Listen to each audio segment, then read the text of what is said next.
A drug user who tortured and killed a defenceless man in a revenge attack has been jailed for life.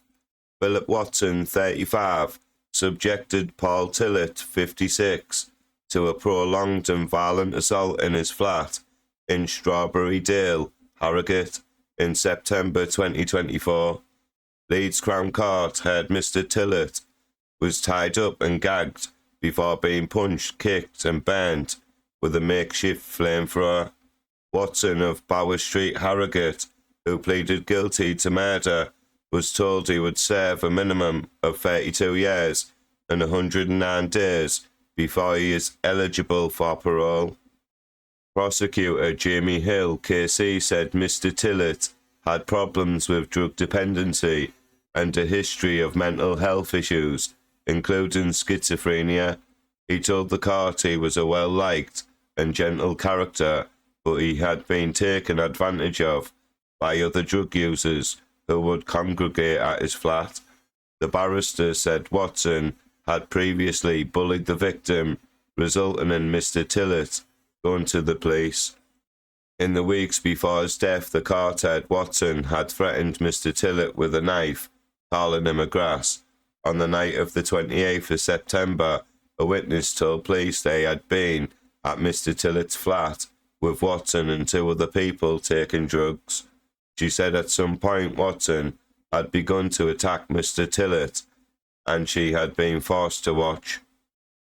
Mr. Hill said Paul Tillett was punched and kicked in the head, stamped on, tied up, burnt with an aerosol can as a makeshift flamethrower, and his ears and nose were cut with nail clippers. He said he had also been stabbed in the buttocks and had the letter W carved into his forehead. He said the attack amounted effectively to torture. The court heard Mr. Tillett died in the early hours of the 29th of September as a result of his injuries. Passing sentence, Mr. Justice Hilliard said Watson had carried out a prolonged and violent attack on a defenceless Mr. Tillett in his own home, and said he was sure revenge was one of the motivations for the murder.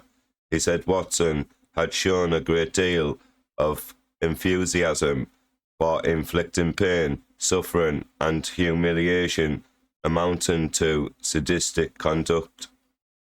Defence barrister David Lamb KC said Watson had a difficult social background, having been disowned by his mother at the age of 14, and said he had been struggling with extreme paranoia, thoughts of suicide and self-harm, anxiety and general depression. In a statement, Mr. Tillett's mother, Marjorie, said she had been left heartbroken by her son's death. "I'm living a nightmare and I wanted to stop," she said. "I have shut myself off from people and I don't really talk. I don't sleep very well." Separately, his family said in a statement they felt let down by services, saying it had taken nearly a year for Mr. Tillett to be assigned a social worker.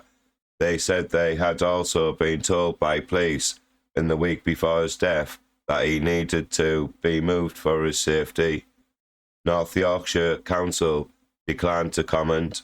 Please like this video, please comment, and don't forget to subscribe. Thank you.